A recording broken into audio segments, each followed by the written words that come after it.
कर्मी ही संपत्ति है और कर्मी ही आगे कर्मी ही तो चले गए उनको छोड़ करके। संपत्ति बचा क्या है? बाकी संपत्ति बैंक में है और अकाउंट सील है, फिर बचा क्या है? इसलिए अब बोलने के लिए कुछ नहीं बचा है। उनकी जो असलियत है, चेहरा, वो काल सबके सामने आया है। आज तक जो चल रहा था, सत्ता का दुरुपयोग करके डीम भात खिला करके लोगों को लाते थे, पुलिस के द्वारा भीड़ इकट्ठा होता था। पुलिस नहीं है, गुंडे नहीं है, अब वो अकेले पड़ गई हैं। असलियत चेहरा मालूम हो गया सबको, टीएमसी कहाँ है। तो अपने जनता पार्टी के बाद और कांग्रेस, राहुल गांधी, सोनिया गांधी भी रास्ते पर उतरी, वहाँ पर बैठ के आंदोलन किया। कांग्रेस ने हमेशा देश विरोधियों का साथ दिया, कभी कम्युनिस्टों को, कभी टेररिस्टों को, कभी और कोई अलगाववादी शक्तियों को। आज भी वही कर रही है, इसलिए धीरे धीरे सिकुड़ रही है। जनता के सामने सब साफ है। यही लोग बार बार देश का ये जो विकास हो रही है, माननीय प्रधानमंत्री के नेतृत्व में देश आगे बढ़ रहा है, दुनिया में नाम हो रहा है, इससे विदेशी लोग कुछ खुश नहीं है। तो उनके साथ यहाँ के कुछ लोग हैं जिनका पाकिस्तान के खिलाफ, बांग्लादेश के खिलाफ, किसी इंग्लैंड के खिलाफ स्वर मिलता है, वही लोग इसको करने का प्रयास कर रहे हैं।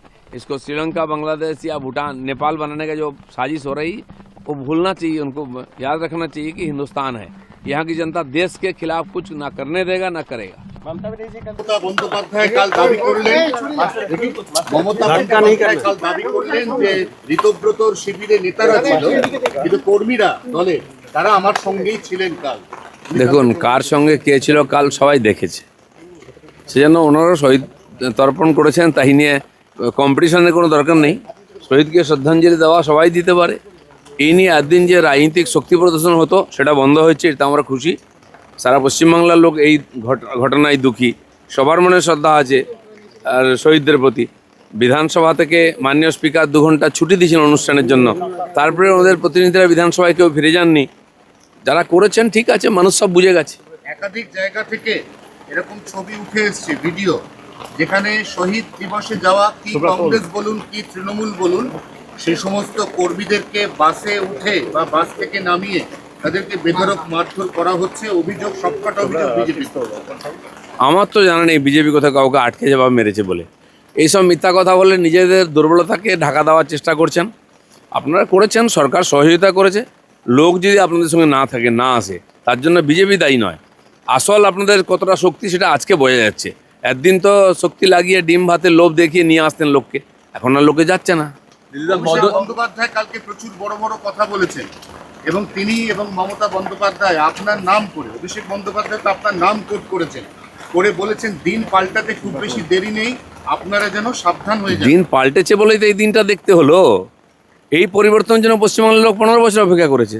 সেই জন্য আমি তো কিছু বলিনি, কিছু করিনি, আমার সঙ্গে ওনারা যা করেছেন। আর যদি করতাম, ট্রেনে রাস্তায় জামা কাপড় খুলে পেটাতাম, আর এখনও করতে পারি। কিন্তু আমাদের একটা সংস্কার আছে, আমাদের নীতি আদর্শ আছে, আমরা করবো না।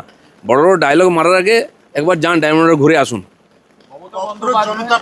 ককরোচ জনতা পার্টি যন্তর মন্তরে যেটা করলো দিল্লিতে, যে কারণে সংসদ ভবন, সেখানে ইন্টারনেট পর্যন্ত সাসপেন্ড করতে হলো, সেখানে মমতা ব্যানার্জি যোগ দেবেন বলেছেন। শুধুমাত্র মমতা ব্যানার্জিকে কে ডেকেছে যন্তর মন্তরে? ডাকারও তো লোক নেই, সঙ্গে যাওয়ারও লোক নেই। যারা ভাবছেন যে বাংলাদেশ বা নেপাল বা শ্রীলঙ্কার মতো একটা উৎপাত তৈরি করবেন, ভুলে যাবেন না, এটা ভারতবর্ষ। এখানকার মানুষ অনেক চিন্তাভাবনা করে ডিসিশন নেন। কিছু উৎপাতিয়া বিদেশি পয়সায় যারা নাচানাচি করছে, এরকম লোককে নিয়ে রাহুল গান্ধী বা আর কিছু আন্দোলনজীবী লাফালাফি করছেন, কদিন পরে ঠান্ডা হয়ে যাবে সব। মমতা বন্দ্যোপাধ্যায়ের পাশাপাশি উদ্ধব ঠাকরে, দেখা যাচ্ছে অখিলেশ যাদব, রাহুল গান্ধী, প্রত্যেকে সমস্ত রিজেক্টেড লিডাররা দিল্লিতে প্রজেক্টেড হওয়ার চেষ্টা করছেন। জনতার সঙ্গে নেই। সেই ডাকায়েত, সেই যত মুখে কালি লেগে আছে যত নেতা, নিজেকে নেতা ভাবেন, জনতা তাদেরকে নেতা ভাবে না। ওরাই গিয়ে ওখানে উৎপাত করছে কিছু, আর এরকম কিছু লোকজন নিয়ে, যারা আগে জেএনইউতে ছিল, অন্য কোথাও ছিল। এদের একটা পুরনো অভ্যাস আছে, কখনো ছাত্রদের সামনে করবে, কখনো মহিলাদের সামনে করবে, কখনো কিষানদের সামনে করবে। এই দিয়ে ভারতবর্ষে অব্যবস্থা তৈরি করবে। আজ দেশ যে গতিতে এগোচ্ছে, উন্নয়ন হচ্ছে, বহু দেশ খুশি নয়। তারা এদেরকে পুতুল হিসেবে ব্যবহার করে এখানে এই অব্যবস্থা তৈরি করছে। মদন মিত্রকে ইডির তলব, মদন মিত্র এবং তার পরিবারকে ইডির তলব। তৃণমূল হয়েও লাভ হলো না মদন মিত্রের। দেখুন, তৃণমূলকেও বিজেপি প্রশ্ন নয়, প্রশ্ন হচ্ছে তিনি যদি কোনো আইন বহির্ভূত কাজ করে থাকেন, তাকে আইনের সামনে আসতে হবে। বন্দ্যোপাধ্যায় দাদা মমতা বাংলা বন্দ্যোপাধ্যায় কালকে মঞ্চে বাংলা ভাষা নিয়ে একদিকে শুভেন্দু অধিকারী বলছেন বাংলা ভাষাকে 1 সেপ্টেম্বর থেকে গুরুত্বপূর্ণ জায়গা দেওয়া হবে, কালকে আবার অভিষেক বন্দ্যোপাধ্যায় বলে যে যে ভাষায় বোঝে তাকে সেই ভাষায় বোঝানো হবে। ভাষা নিয়ে কি এখানে এক ধরনের না আমরা তো বুঝিয়ে দিয়েছি, তো পাবলিক এখনো বোঝাচ্ছে, একটু একটু বুঝতে অসুবিধা আছে, সেটা আমরা বুঝিয়ে দেবো দরকার হলে। আমরা জানি কে কি ভাষা জানে। দাদা, মমতা বন্দ্যোপাধ্যায়ের মঞ্চ থেকেই কালকে দেখা গেল একটা নিজেদের মধ্যে ঝামেলার ছবি। কল্যাণ কল্যাণ অভিমান করে বেরিয়ে গেলেন কল্যাণ। মানে দিদি এরকম পাবলিকলি অপমান করবেন না। চারজন লোকের মধ্যে যদি আবার মানব অপমান চলে, লোকে আসলে ওই একটা পরিবারের দাসত্ব মেনে নিতে চাইছে না। আচ্ছা দিলীপ দাই, অভিষেক ব্যানার্জি আর মদন মিত্র এদের মধ্যে বেশ ভালো চলছে, 10 কোটি টাকার আইনি নোটিশ দিয়েছে অভিষেক। 10 কোটি কেন, 600 কোটি টাকার গন্ডগোল আছে, সবে তো শুরু, দেখুন কি হয়। মমতা বন্দ্যোপাধ্যায় তার কর্মীদের বলছেন আপনারা যদি জেলে যান তাই নিয়ে ভাববেন না, আপনারা তাহলে সেদিন মমতা ব্যানার্জি কি বলছেন তার কর্মীরাও ভাবে না, আমরাও কিছু ভাবি নাই নিয়ে। लोग जो है कर्मी ही संपत्ति है और कर्मी ही आगे बढ़े। कर्मी ही तो चले गए उनको छोड़ करके, संपत्ति बचा क्या है? बाकी संपत्ति बैंक में है और अकाउंट सील है, फिर बचा क्या है?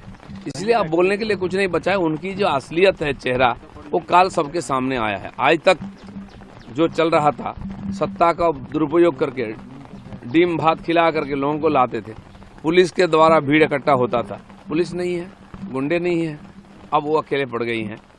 असलियत चेहरा मालूम हो गया सबको टीएमसी कहाँ है। कांग्रेस जनता पार्टी के बाद और कांग्रेस राहुल गांधी सोनिया गांधी भी रास्ते पर उतरी, वहां पर बैठ के आंदोलन किया। कांग्रेस ने हमेशा देश विरोधियों का साथ दिया, कभी कम्युनिस्टों को, कभी टेररिस्टों को, कभी और कोई अलगाववादी शक्तियों को, आज भी वही कर रही है।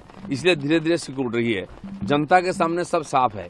यही लोग बार बार देश का ये जो विकास हो रही है, माननीय प्रधानमंत्री के नेतृत्व में देश आगे बढ़ रहा है, दुनिया में नाम हो रहा है, इससे विदेशी लोग कुछ खुश नहीं है। तो उनके साथ यहाँ के कुछ लोग हैं जिनका पाकिस्तान के खिलाफ, बांग्लादेश के खिलाफ, किसी इंग्लैंड के खिलाफ स्वर मिलता है, वही लोग इसको करने का प्रयास कर रहे हैं।